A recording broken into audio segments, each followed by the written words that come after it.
Hoje nós estamos encerrando essa primeira carta do apóstolo Pedro às igrejas, hoje o capítulo 5, e amanhã nós vamos continuar na segunda carta, do apóstolo Pedro às igrejas. Então, eu convido você a encerrar hoje e começar amanhã essa segunda carta, porque ela também tem muita coisa fortíssima para nós falarmos. Vamos pedir a direção do Senhor Jesus. Ó Senhor Jesus, eu entrego essa meditação aqui nas tuas mãos. Peço mais uma vez que o Senhor nos conduza para que o teu Espírito fale conosco, que ele nos dê o entendimento dessas palavras. Amém. No versículo 1. Aos presbíteros que estão entre vós, admoesto eu, que sou também presbítero com eles e testemunha das aflições de Cristo e participante da glória que se há de revelar. Então, essa carta aqui, o apóstolo está dirigindo aos presbíteros. E vamos usar da seguinte forma: aqueles que já estão firmes com Jesus, já se converteram, já se batizaram nas águas, já afirmou um propósito com Deus. Então, vamos ver o que o Espírito Santo vai dizer. Apacentai o rebanho de Deus que está entre vós, tendo cuidado dele, não por força, mas voluntariamente, nem por torpe ganância, mas de ânimo pronto. Então, quer dizer, ele está orientando aqueles pastores, presbíteros, como ele chamou eles e como ele também era, a apacentar o povo, apacentar as ovelhas. Nós temos que entender que aquelas pessoas daquela igreja não é nossa, mas é o povo de Deus. E eu estou ali porque Deus me confiou aquele lugar, aquelas pessoas, para que eu pudesse semear a palavra de Deus. O Bispo Macedo escreve o seguinte: apacentai o rebanho de Deus. Pedro tinha experiência particular com essa palavra, pois a ouviu do próprio Salvador antes dele ascender aos céus. As ovelhas não pertenciam aos apóstolos, nem aos pastores ou presbíteros que cuidavam delas, mas ao próprio Deus. Pastorear significa alimentar, cuidar e proteger as ovelhas do perigo. Como um animal dócil, a ovelha está sujeita a se perder e a se ferir. Por isso, ela deve ter um responsável para zelar por sua integridade. Quem pastoreia precisa ter disposição para atender às necessidades do rebanho divino. A parte B diz: voluntariamente. Naquela época de perseguições à igreja primitiva, a função do pastor era perigosa e muitíssimo trabalhosa. Eles eram alvos das penas mais cruéis aplicadas pelos perseguidores. Porém, mesmo debaixo de sofrimento, as Escrituras afirmam que em nenhum momento a tarefa pastoral deve ser exercida com constrangimento, como se lhe for imposto um jugo pesado. O pastor também não pode cuidar do rebanho divino agindo como um mercenário, influenciado pelo lucro ou pelas vantagens pessoais. Antes, deve ser movido pelo seu amor a Deus e às pessoas que lhe foram confiadas. Então, esse entendimento, nós temos que ter de que aquele rebanho, aquele povo, aquelas ovelhas não são nossas. Ela tem um dono. E o 3. Nem como tendo domínio sobre a herança de Deus, mas servindo de exemplo ao rebanho. E quando aparecer o sumo pastor, alcançareis a incorruptível coroa da glória. Então esse sumo pastor é o Senhor Jesus, Ele é o que conduz esse trabalho. O comentário do Bispo Macedo diz assim: o sumo pastor é o Senhor Jesus, que foi o modelo perfeito para todos os que trabalham na obra de Deus. Os servos não devem seguir nenhum padrão inferior ao que ele nos apresentou como ser capaz de dar até mesmo a própria vida para salvar suas ovelhas. O exemplo do bom pastor Jesus é precioso, pois nos ensinou a buscarmos as ovelhas perdidas, a termos compaixão das multidões aflitas e a resgatarmos aquelas que se desviaram do rebanho. Quem se esquece das instruções do Salvador no cuidado com a sua igreja, desagrada a ele e perde a recompensa reservada aos seus bons e fiéis, ainda que tenham passado toda a vida trabalhando em sua seara. O 5. Semelhantemente, vós, jovens, sede sujeitos aos anciãos, e sede todos sujeitos uns aos outros, e revestivos de humildade, porque Deus resiste ao soberbo, mas dá graça aos humildes. Então, um conselho para os mais jovens, né? O jovem tem normalmente ele tem aquela coisa na cabeça dele, né? Que ele pode tudo, que tudo é possível, e ele às vezes não pensa antes de agir ou de falar, então ele é inconsequente. Então ele falou, olha, sujeitai-vos aos anciãos, quer dizer, os mais velhos, aqueles que têm mais experiência, dar ouvidos a eles, né? E ser humilde, porque revestir de humildade requer um sacrifício pessoal, de você ouvir aquela outra pessoa mais experiente e saber atender àquela necessidade, né? Porque ele falou, porque Deus resiste ao soberbo, aquele que pensa, que sabe, que vai fazer do seu jeito, mas ele dá graça ao humilde, quer dizer, o humilde ele termina por abençoar, porque ele se submete. O comentário do Bispo Macedo ensina assim, ó, revesti-vos de humildade. Naquela época os escravos eram reconhecidos em qualquer lugar, pois traziam em suas vestes um sinal de sua condição social. Alguns usavam certo tipo de avental, outros amarravam um pedaço de pano na roupa. Esta era a forma de mostrar que estavam prontos para cumprir qualquer serviço, como lavar os pés dos convidados da casa do seu senhor, por exemplo. Foi exatamente isso que fez o Senhor Jesus ao lavar os pés dos discípulos, como um servo. Ele tirou o seu manto e cingiu-se com uma toalha. Entendemos com isso que a humildade se reflete na conduta e distingue o justo do ímpio. Só a possui quem mantém comunhão com o Altíssimo e deseja honrá-lo em todo o seu viver sábio. Veja que a prática de todo o ensinamento bíblico se fundamenta na humildade. Se em tudo as pessoas forem humildes para acatar o conselho divino, não haverá contendas que perturbem o convívio entre elas. Então, por isso que certa vez, os discípulos brigando entre eles para saber quem seria o maior entre eles, Jesus falou assim, se você quer ser o maior, sirva o menor. Ele mesmo deu esse exemplo ao se cingir com essa toalha, como o exemplo que o bispo deu, e lavou os pés aos discípulos, os 6. Humilhai-vos, pois, debaixo da potente mão de Deus, para que a seu tempo vos exalte. Então, eu devo me humilhar, né? Reconhecer a minha condição de servo. Eu me coloco aos pés dele, para que no tempo exato que ele determinar vai dar a exaltação. O Bispo Macedo escreve assim, humilhai-vos. Uma pessoa vaidosa não se humilha diante de Deus, pois confia em sua própria força e em seu próprio entendimento. Por outro lado, a humildade brota naqueles que reconhecem suas fraquezas e a sua dependência exclusiva do alto. Assim podemos definir a humildade como a total ausência de orgulho. A humildade como a total ausência de orgulho. Essa característica é vista naqueles que se submetem à vontade divina, ainda que isso lhes cause dor e sofrimento. Naqueles que suportam, sem murmurar ou desanimar, as aflições por causa da fé. E naqueles que recebem de bom grado a disciplina de Deus. Essas são algumas maneiras de identificar quem verdadeiramente se humilha debaixo da poderosa mão de Deus. Dessa forma, o próprio Altíssimo levanta os humildes para exaltá-los em tempo oportuno.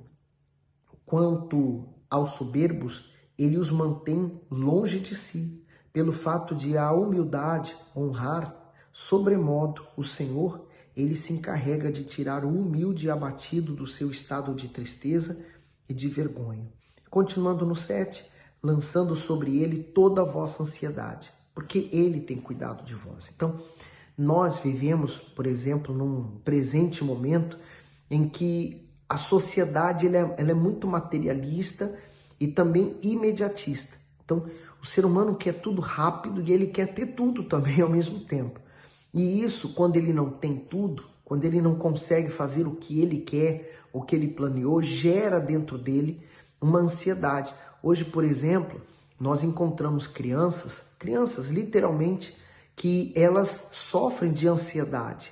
Elas sofrem por causa da rede social, porque não está sendo aceito na rede social, por causa desses problemas. São problemas banais, que em outros tempos não havia, né?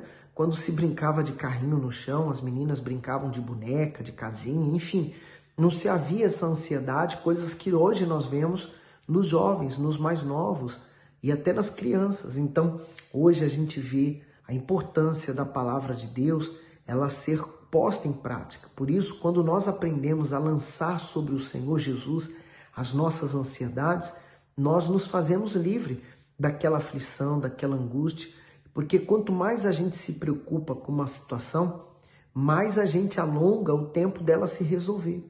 Quando nós entregamos ela nas mãos do Senhor Jesus e confiamos, a gente até esquece daquele problema, apesar dele estar presente na nossa vida, mas nós esquecemos. E o que vai acontecer? Naturalmente, a fé vai estar operando em alta e aquele problema vai ter solução.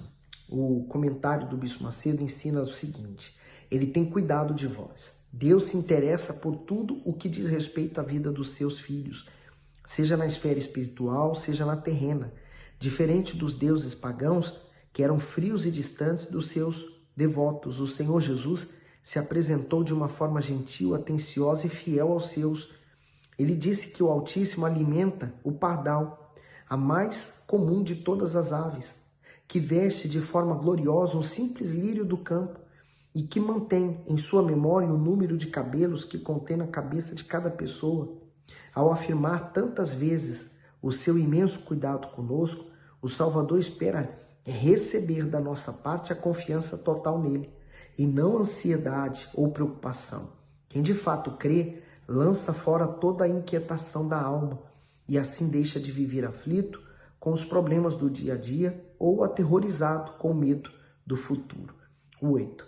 Sede sóbrios, vigiai, porque o diabo, vosso adversário, anda em derredor, como o leão bramando, buscando a quem possa tragar. Então, ele começa esse 8 dizendo assim, ó, sede sóbrios. Você sabe, a diferença da sobriedade é a embriaguez. Então, tudo que se refere ao pecado é uma embriaguez, né? A pessoa que ela é dominada ou escravizada pelo seu pecado, ela está embriagada, os seus sentidos estão entorpecidos, quer dizer, ela não está pensando direito. Então ela faz o que não deve, ela fala o que não deve, ela escolhe coisas que não são boas. Já o diferente, o sede sóbrios, não. O sóbrio, ele pensa, ele consegue ver, ele consegue ouvir, e o que ele falar é com sabedoria. Então, é o que nós temos que ser na fé, sóbrios, não entorpecidos pelo sentimento. Por exemplo, uma pessoa movida pela raiva, pela ira, ela é capaz de tomar uma atitude diante de uma situação que depois ela vai pagar caro no futuro. Então, a embriaguez desse mundo, né, a embriaguez do ódio, da ira, da contenda, da inveja, causa muitos problemas. O segundo é o vigiai, porque essa palavra vigiai, o próprio apóstolo Pedro ouviu várias vezes da boca do Senhor Jesus. Orai e vigiai. Então, a oração é importante, mas o vigiar também. Estar vigilante é você notar que aquele pensamento não é seu, que aquele sentimento que surgiu não pertence a você, que aquilo que está acontecendo você consegue compreender que foi uma ação do mal, que aquilo que está acontecendo, aquilo que aquela pessoa falou, não é normal, não era dela. Ela, em sã consciência, não falaria assim, não agiria assim.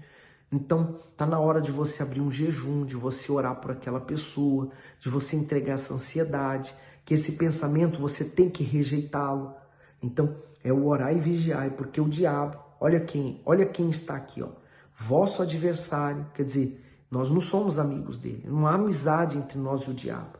Ele anda em derredor. Então, ao redor é que está pertinho de nós, ao derredor está mais longe. Então, mesmo que ele não possa tocar hoje mais em você, mas ele continua te rodeando, né? Vigiando você, olhando para você com uma lupa, tentando achar suas falhas, tentando descobrir suas fraquezas, porque através delas ele vai então atuar contra você. Então, se você é uma pessoa, por exemplo, que é muito vaidosa, o que o diabo vai te tentar através do seu derredor?